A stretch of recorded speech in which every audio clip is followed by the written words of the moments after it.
सबसे पहले तो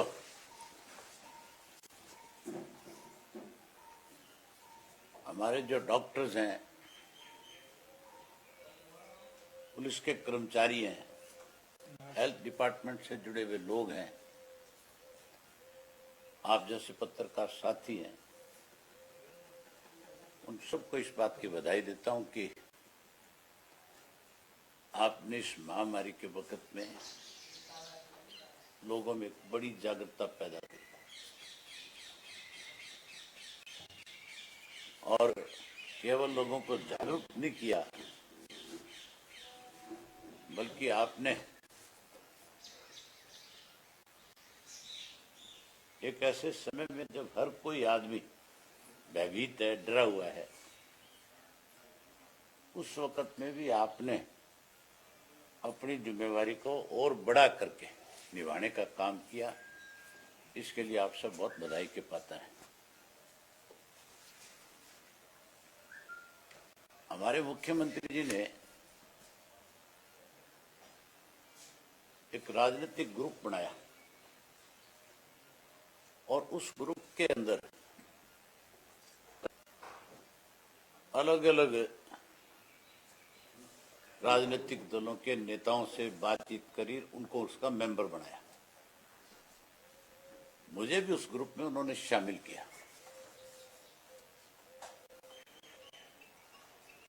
और ग्रुप बनाया तो ये कह के था कि हम लोग इस महामारी के वक्त में कैसे इससे लड़ा जा सके, कैसे इससे जीता जा सके, इसके लिए हम आपस में हर 2-3 दिन बाद परामर्श करेंगे, बातचीत करेंगे, सुझाव लेंगे। और ये भी कहा था कि मैं आपको प्रदेश में समय समय पे किस किस्म के हालात हैं, सरकार के पास क्या क्या जानकारी है, उससे भी आपको अवगत कराऊंगा।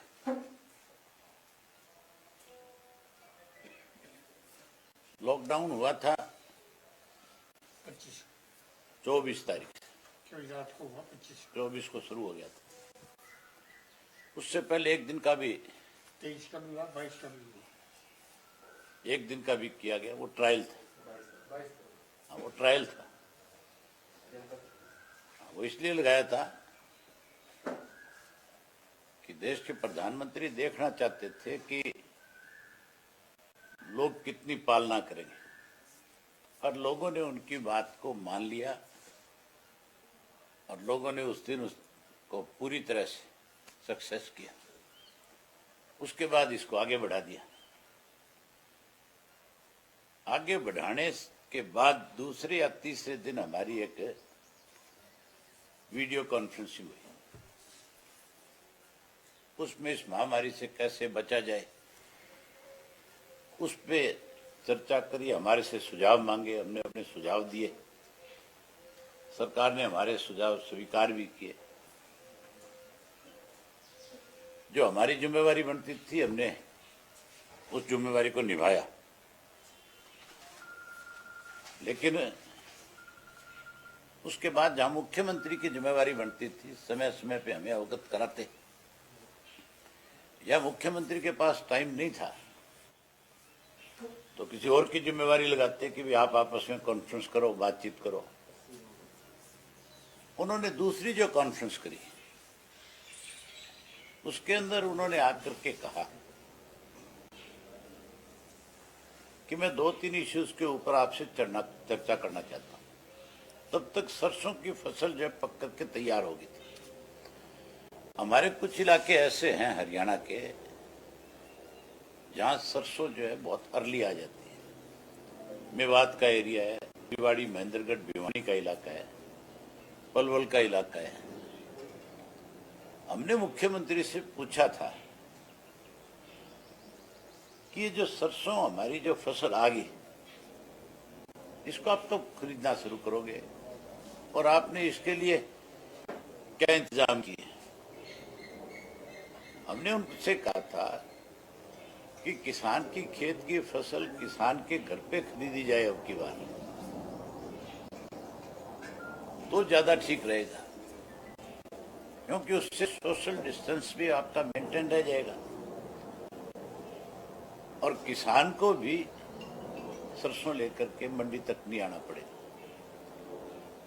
इसके लिए आप कोई मंडियों में बैठे जो आड़ती उनके माध्यम से खरीदो, या कोई आपकी एजेंसी जो इसको खरीदने का काम करती है उसकी जिम्मेवारी लगाओ कि वो गांव गांव में जाकर के इसकी परचेज करें। मुख्यमंत्री ने यह कहा कि हम एक एक दाना खरीदेंगे। हमने उनसे कहा कि हम आपका सहयोग करेंगे, हम अपनी पार्टी के लोगों की भी जिम्मेवारी लगाएंगे कि कोई सरकारी अधिकारी किसान की खेत की खड़ी फसल को खरीद के लेकर के जाता है तो तुम उसका सहयोग करना। हमें लग तो ये रहा था कि ये लोग सीरियस है इस मामले में, लेकिन जिस दिन इन्होंने खरीद शुरू करी उस दिन ये मजाक बन गया। मैंने अपनी पार्टी के जिला के अध्यक्षों को, हल्का के अध्यक्षों को, पार्टी के अलग अलग प्रकोष्ठ के लोगों की अलग अलग विंग जो हमने बना रखी है उनकी सबकी एक मैसेज दे करके हमारा ग्रुप बना हुआ है, उस ग्रुप में मैंने उनसे बातचीत करी, उनकी जिम्मेवारी लगाई, उनसे कहा कि कोई बेकायदगी हो तो आप वीडियोग्राफी करो और उनको विवाद बनाने की बजाय वो वीडियोग्राफी करके आप मेरे पास भेजो ताकि मैं मुख्यमंत्री के साथ जब अगली हमारी कॉन्फ्रेंस हो तो उसमें उनको बता सकूं, या बिना कॉन्फ्रेंस के बिना भी टेलीफोन करके उनसे कह सकूं कि यहाँ बेकायदगी है, इनको ठीक करो। बजाय उन चीजों को सुधारने के अड़ियल रवैया अपना लिया सरकार ने। सरसों की हालत ऐसी कर दी कि किसान के खेत में 10 एकड़ में सरसों थी तो उसको पहले कहा तू 25 क्विंटल ले आएगा, फिर उसको कहा तू 40 क्विंटल ले आएगा, और जो उसके पास मैसेज गया उसमें किसी को 40 किलो कह दिया, किसी को 2 क्विंटल कह दिया। अखबार में कोई स्टेटमेंट, हमारे सामने कोई बात, और जो इनके मैसेज गए उसके अंदर पोल खुल गई। मैंने सरसा में इस तरह की जब खरीद हुई तो मुझे यकीन नहीं हुआ। मैंने अलग अलग अधिकारियों से पूछा टेलीफोन करके, उन मंडियों में जो बैठे हुए, उन्होंने कहा कि सर बात तो ऐसी है। दूसरा जो सबसे बड़ी पोल इनकी खुली उसमें मुझे मैसेज चला गया कि आप सरसों लेके आ जाओ। मैंने अपनी ट्राली भर ली, मेरे गांव में मैसेज चला गया 10-20 लोगों को अलग अलग, उन सब ने सरसों भर ली। मंडी में जब गए जो लिस्ट लगी हुई थी उसमें उस गांव का नाम ही नहीं था। भरी भरी ट्राली यूं की यूं गांव से, मंडी से वापस गांव ले जानी पड़ी। अधिकारियों से पूछा कि भाई इस सरसों का बताओ कौन खरीदेगा, क्या करोगे? कहने लगे जी हमें तो ऊपर से जो आदेश आया हुआ है हम तो उसके मुताबिक काम कर सकते हैं। तो उनको कहा तुम ऊपर बात करो, तो बात करने की बजाय उन्होंने हाथ खड़े कर दिए और किसान को अपनी सरसों वापस ले जानी पड़ी। ये एक मंडी में नहीं हुआ, ये हर मंडी में हुआ। ये जब बेकायदगियां हुई तो उसी को लेकर के किसान ने भी एक फैसला कर लिया कि हम गेहूं जो है सरकार को नहीं देंगे, हम उसी माध्यम से देंगे आड़ती वाले से, जिससे हमारा एक एक दाना बिक सके और हमें पैसा मिल सके। ये बेकायदगी तो सरसों की थी। मुझे मंडियों का प्रोग्राम इसलिए बनाना पड़ा कि गेहूं की खरीद के अंदर भी शर्तें लगा दी।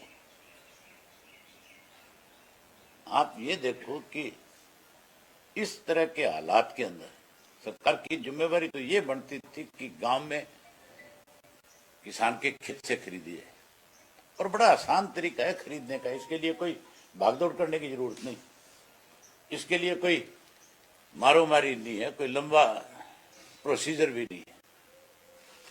ये प्रैक्टिकल करने की जरूरत थी। आप अपने गांव पे ले लो, आपके गांव में जितने किसान हैं उन सब का संबंध आड़ती के साथ है। अगर 100 किसान एक गांव में है तो 10 आड़त की दुकानों पे 10-10, 5-5 का रिश्ता बना हुआ है। मैं आज एक वीडियो देख रहा था, पार्लियामेंट के अंदर जब कांग्रेस की सरकार थी और सुषमा स्वराज जो विपक्ष की नेता थी, उस वक्त मालवाट लाया गया था और उसका सारे विपक्ष ने विरोध किया था। भाजपा उसमें मुख्य विरोधी थी। जब उस पर डिबेट चल रही थी, सुषमा जी जब उस पर बोलने लगी, उनकी जो शुरुआत थी वो सुनने वाली थी। उन्होंने शुरुआत करी थी किसान से, उसकी छोटे दुकानदार से नहीं। उन्होंने कहा कि भाई आप किसान को और आड़ती का रिश्ता खत्म करना चाहते हैं। आप कहते हो कि अब ऑनलाइन परचेज होगी हर चीज की, किसान के खेत की फसल भी ऑनलाइन बिकेगी। उन्होंने उसमें बताया था कि आड़ती के साथ किसान का कैसा रिश्ता है। उसने बताया कि अगर घर में शादी है, बेटी का ब्याह करना है तो आड़ती से पैसे, भात भरना है तो आड़ती से पैसे, छुच्छक करनी है तो आड़ती से पैसे। और उन्होंने बताया था कि अगर कोई छोटा मोटा घर में मकान बनाना है तो आड़ती से पैसे, बुजुर्ग की दवाई लेनी है तो आड़ती से पैसे, बच्चे को पढ़ाना है तो आड़ती से पैसे। उन्होंने बहुत सारे तर्क दिए इस बात के ऊपर। एक तरफ तो बीजेपी उस वक्त में ऑनलाइन का विरोध कर रही थी और संसद में हंगामा मचा रही थी। इनकी अपनी अपोजिशन की लीडर के ये बयान है। और दूसरी तरफ हमारा मुख्यमंत्री जो है इस बात के ऊपर अड़ा हुआ है कि मुझे हर हालत में ही ऑनलाइन फसल खरीद करके किसान को कमजोर करना है, किसान को मजबूर करना है, किसान का आड़ती का रिश्ता खत्म करना है। हमारे यहां पे आड़ती का किसान का जो रिश्ता है वो आज का नहीं है। ये जब से मंडियां बनी हैं 67 से, तब से है।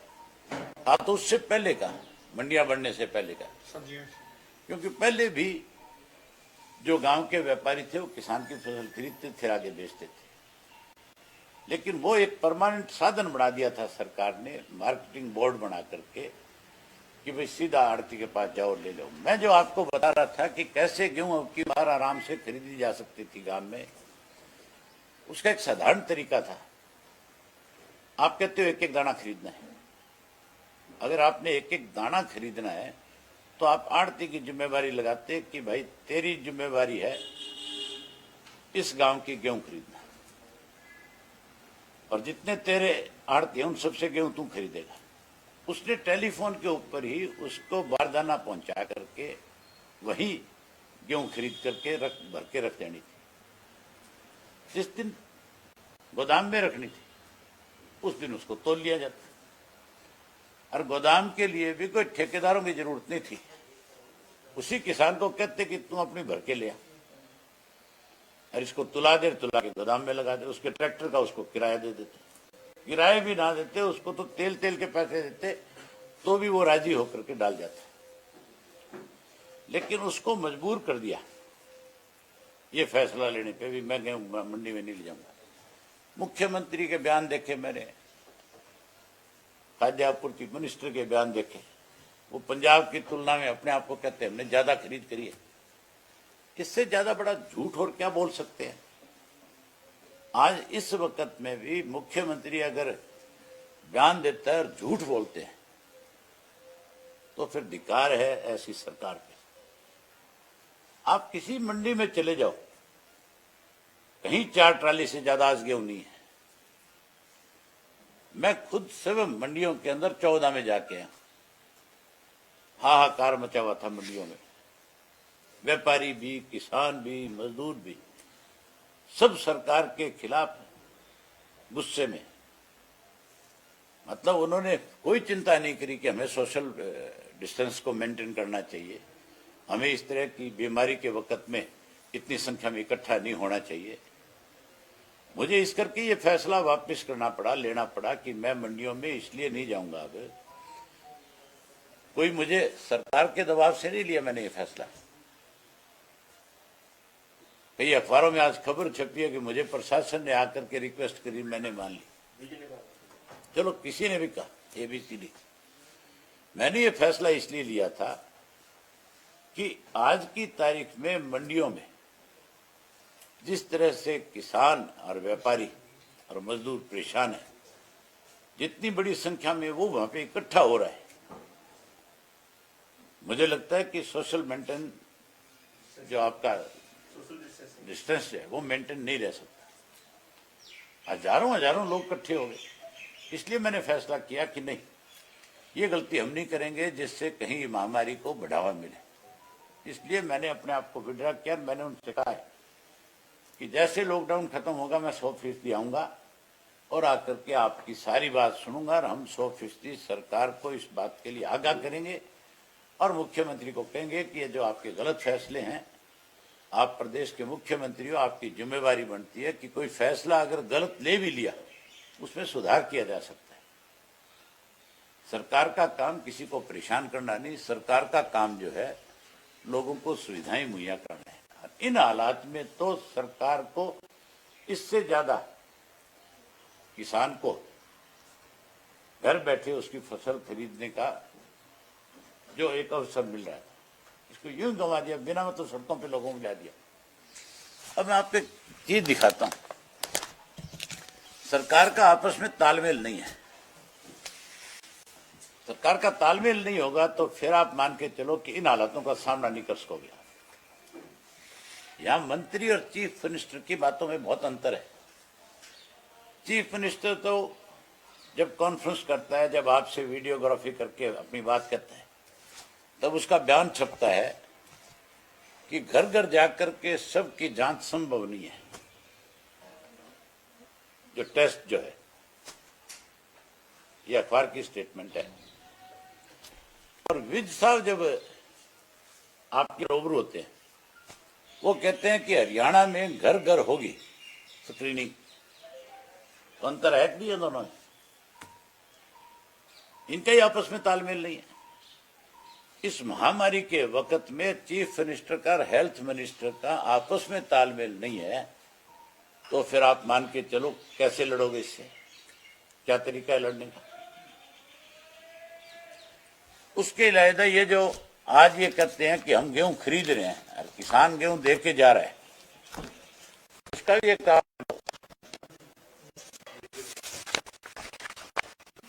उदाहरण बताता हूं।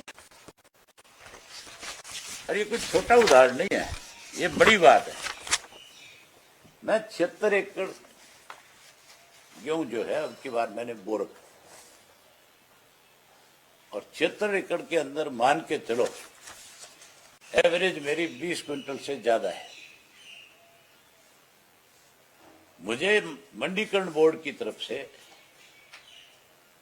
मैसेज गया, एक लिस्ट लगी, मैं कितनी गेहूं ले जा सकता हूं अपनी मंडी में। आप बताओ कितने ले जा सकते हैं? पोर्टल पे आपने दर्ज करा रखा अपने आप को? ऑटोमेटिक दर्ज है, दर्ज कराओ ना कराओ, हर किसान की खेती जो है रेवेन्यू रिकॉर्ड सरकार के पास होता है। ये जो माल पटवारी लगे, ये इस बात की तनख्वाह लेते हैं कि किस किसान ने कौन सी जमीन में क्या बो रखा है, सबका रिकॉर्ड होता है। मेरा रिकॉर्ड है उनके पास, इस बात का रिकॉर्ड नहीं है तो मेरा नाम कैसे भेज दिया उन्होंने? आप मेरी बात तो समझो ना। अगर मेरा नाम नहीं होता तो फिर मुझे उस लिस्ट में नाम क्यों लिखते मेरा? फिर तो मेरा नाम बाहर होना चाहिए था उस लिस्ट से। उन्होंने मेरा नाम लिखा है उसमें, और मुझसे कितनी गेहूं उन्होंने मंगवाई है ये आप सोच सकते हो। 76 एकड़ जबकि फसल लगी है, वो तो मेरी रेवेन्यू रिकॉर्ड में है, गिरदावरी है उसकी। तो उसका तो सरकार को पता ही है भी मैं ये 76 एकड़ काश्त कर रहा हूं। आपको हैरानी होगी देख करके, उन्होंने ये रिकॉर्ड है, वो मैं आपको दूंगा सब। 5 क्विंटल 2 किलो गेहूं मुझे कहे कि तू मंडी में लेके आए। 5 क्विंटल 2 किलो। हाँ, इससे ज्यादा बड़ी शर्म की बात हो सकती है कोई? किस चीज की खरीद कर रहे हैं ये तरीका है खरीद करने का। अगर मुझे 5 क्विंटल 2-2 किलो का हर बार मेरा नाम लिखा जाएगा तो मुझे तो 1 साल लग जाएगा मंडी में। और मैं उस 5 क्विंटल के लिए किस चीज पे लाद के ले जाऊंगा, उसको मंडी में लेके जाऊंगा। ये मेरा अकेले का नहीं, ये इस तरह का बहुत सारे लोगों के साथ खिलवाड़ है। आप उनसे पूछना भी ये क्या है। आप ये कहते हो कि मिसमैनेजमेंट है, तो फिर सरकार क्या किस लिए है अगर मिसमैनेजमेंट है? ये कोई पैमाना है जो 5 क्विंटल का या ये रखा हुआ है सभी के लिए या आपके लिए? सिर्फ मेरे लिए है ये।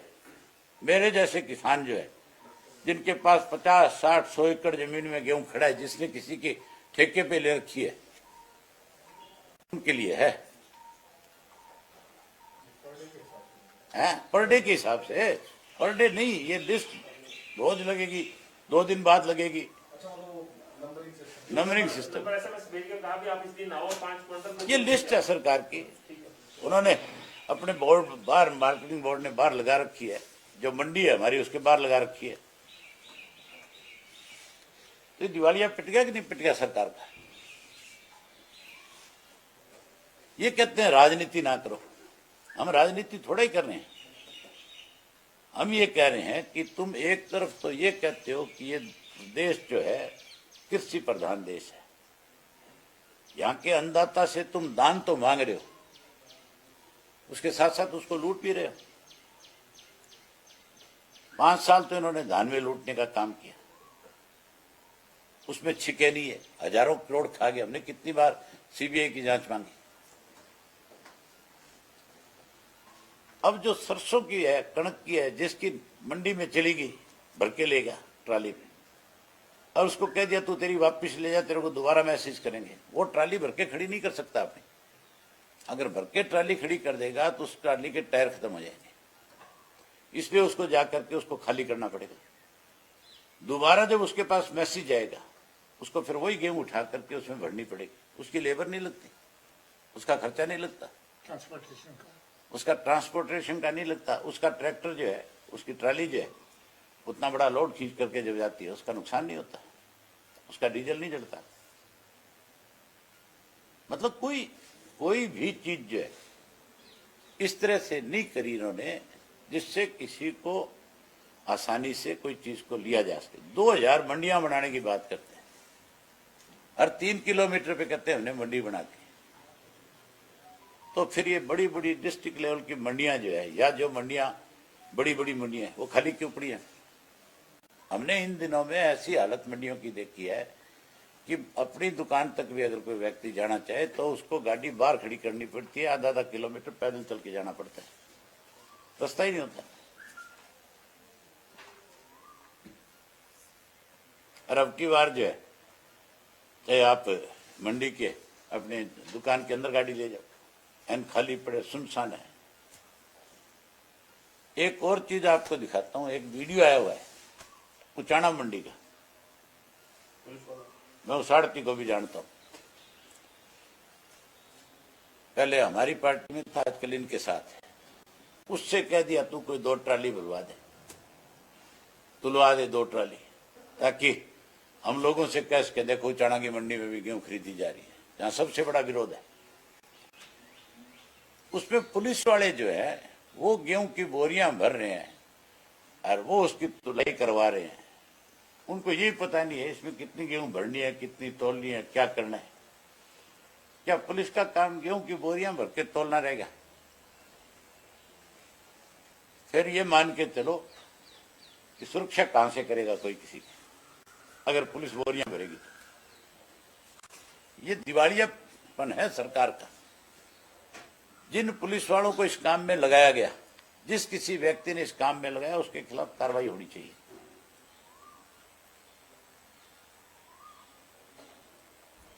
और मुख्यमंत्री जी को तुरंत फिर इस बात पर पुनर्विचार करना चाहिए कि 38 से कह करके गेहूं की खरीद करे।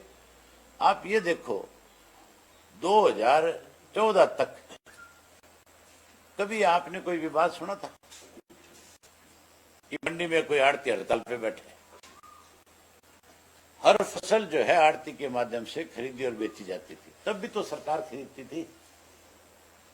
सरकार को तो गेहूं खरीदते बहुत टाइम हो गया। एक एक दाना तब भी बिकता था। तब कोई झगड़ा नहीं था, कोई विवाद नहीं था। आज जो रोज का झगड़ा है।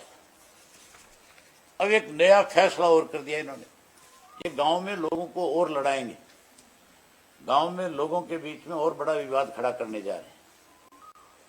सरकार ने फैसला लिया है कि सरपंच को 3200 रुपए में एक आड़ती का लाइसेंस दे दे और सरपंच गेहूं खरीदेगा गांव में। सरपंच अगर गेहूं खरीदेगा तो गांव में कोई एक आधा गांव है जहां कोई सर्वसम्मति से पंचायत बनती है, बड़ी मुश्किल से। बाकी जगह तो तनाव होता है चुनाव में। जहां तनाव रहा है वहां जो सरपंच है वो दूसरे का गेहूं क्यों खरीदेगा?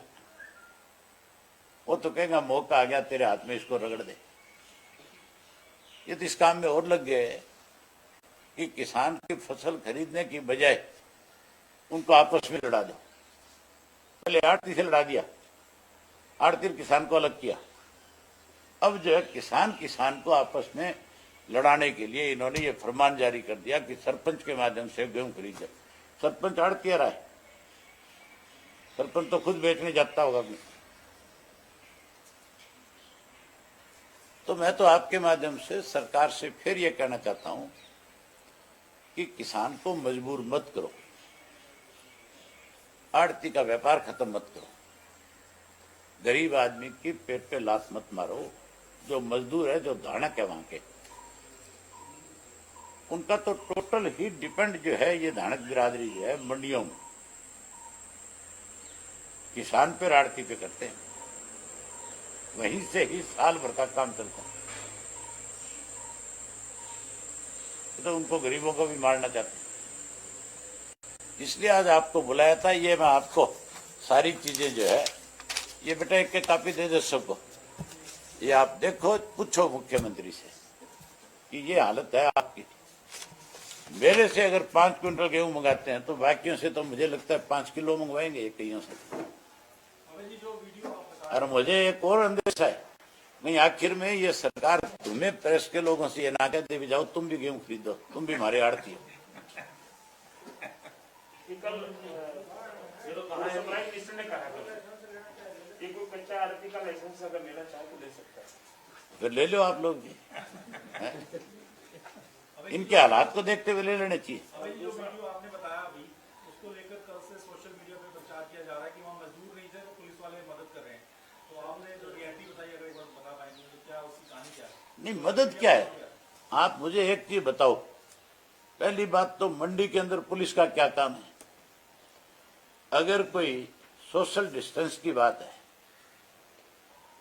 तो फिर मंडी में जाते दफा बार जो गेट के ऊपर लगा रखे हैं इन्होंने, सैनिटाइजर का सिस्टम बना रखा है, वहीं से ही जब पास दिया जाता है अंदर जाने का तभी बता दिया जाता है कि आपको सोशल डिस्टेंस मेंटेन करना है। पुलिस थोड़ा ही करा देगी सब जगह। पुलिस का काम तो लोगों की सुरक्षा करना है। पुलिस का काम मंडियों में दाने उठाना नहीं है। वो कह रहे हैं किसानों की मदद कर रहे थे, मजदूर नहीं थे ना, इसलिए। फिर मजदूरी नहीं है इनके पल्ले तो फिर ये कहेगी सरकार चला रहे। ये तो कह रहे थे ना राजस्थान चले आएंगे, ले आए नहीं। फिर मजदूरों की मंडियों में कोई कमी नहीं है। पहले भी धानक समाज के लोग ही ये सारा काम करते थे। वो लेबर आज यूं क्यों खड़ी है वहां पे? इन्होंने तो एक चीज और बताता हूं फिर मैं तुम्हें। ये जो पीछे ठेके हुए थे, ये आपके जो गेहूं उठाने के जो ठेके होते हैं लेबर के, ट्रांसपोर्ट के, 40% अबाउ सरसा में, फतेहाबाद में और हिसार में हुए। मुझे 3 जिलों की जानकारी है। 40% ज्यादा उनको ठेकेदारों को दिया गया और जितने लोगों ने टेंडर भरे किसी का भी टेंडर ओपन नहीं करा। जिसको देना था उसका अकेले का टेंडर ओपन कर लिया और उसको दे दिया। मैं मुख्यमंत्री के संज्ञान में भी ये बात लाया था। मैंने पीएससीएम से भी कहा था, लोगों ने दास को भी शिकायतें करी थी, इन्होंने हाँ भरी थी कि हम इंक्वायरी कराएंगे, हम पता करेंगे, लेकिन सब लूटने में लगे हुए हैं, सबके हाथ उसमें रंगे हुए हैं। इसलिए मान के चलो किस चीज की इंक्वायरी होगी। नांगल चौधरी से खबर आ रही है, निजामपुर ब्लॉक जो है उसमें राजस्थान से आकर के सरसों बिक्री की कोई वेरिफिकेशन नहीं की जा रही है उसको लेकर के, हालांकि पटवारी सस्पेंड कर दिया है इसको। हमारे यहाँ पे जो गेहूं की खरीद है, मैं सरसों की बात नहीं कर रहा, अगर कोई पंजाब से आके बेचता है, कोई राजस्थान से आकर के बेचता है, तो बॉर्डर सील है सारे।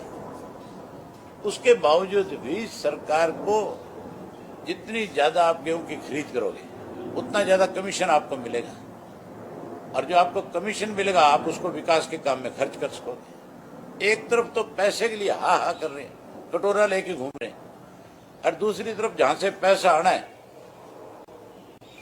उनको डंडा चढ़ा रखा है सरकार ने। तो फिर सरकार की सोच तो गलत है ना। गेहूं के अंदर केंद्र की सरकार की तरफ से छूट है कि जितनी मर्जी खरीदो, सारा पैसा सेंट्रल गवर्नमेंट देती है, स्टेट गवर्नमेंट को उसका कमीशन मिलता है खरीदने का। आपकी तो एजेंसियां हैं जिसके माध्यम से आप खरीदो। आपने आड़ती की आड़ देनी है, तो आड़ती दे रहे हो, फिर उसी के माध्यम से खरीद लो, फिर क्यों उसको परेशान कर रहे हो। ये पता है क्या करना चाहते हैं, इनकी नीयत और सोच जो है वो अलग है। ये सोचते हैं कि आड़ती ने जो पैसा दे रखा है किसान को, वो पैसा डूबे, डुबाने का भी तरीका ढूंढ लिया। आड़ती ने 10,000 रुपया दे दिया, उसने लिख लिया, अंगूठा लगवा लिया उसको। अब उससे पूछेंगे तेरे पास ये 10,000 कहां से आ गया, तैने कहां से दे दिया। मतलब उसको भी और परेशान कैसे किया जा सके, जबकि उसने अपनी भई में अंगूठा लगवा रखा है उसका, तो उसने बैंक से निकाल के दिया होगा। लेकिन उसको परेशान करने का एक तरीका, अब कहते हैं ना किसी आड़ती का पैसा अगर किसी किसान की तरफ है तो वो हमें लिख करके दे, किसी किसान का पैसा आड़ती की तरफ है तो वो हमें लिख करके दे। ये तो परेशान करने वाली बात है। इस वक्त में किसी को परेशान करो तो जचने वाली बात है। जो फूड सप्लाई मिनिस्टर है वो कह रहे हैं कि हमने कोई परिवर्तन नहीं किया, तो पहले से सिस्टम चला रहा है, मैंने उसको कोई परिवर्तन नहीं किया। ये क्या है, और मैं बता रहा हूं आपको, ये परिवर्तन है, उसको पता ही नहीं है, कुछ गद्दू है, वो क्या जानता है, उसको क्या होता है इन चीजों।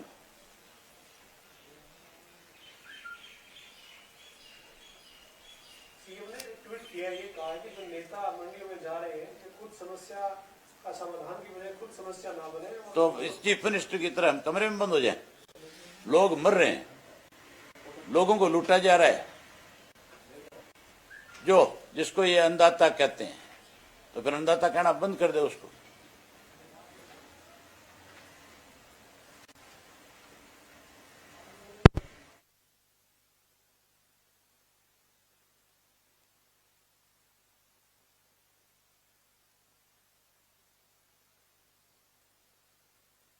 अखबारों में जो कोई स्टेटमेंट आ रही है वो भी दारू को लेकर आ रही है, किसान को लेकर के नहीं है।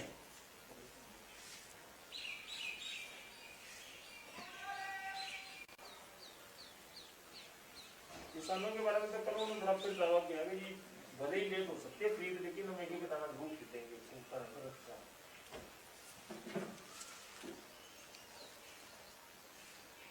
किसान एक बार ही अपने घर में गेहूं डाल लेता है ना, फिर बाजार में नहीं देता। ये किसान को मारने का तरीका है क्या, अभी पहले खेत में से निकाल के घर ले आके डालो।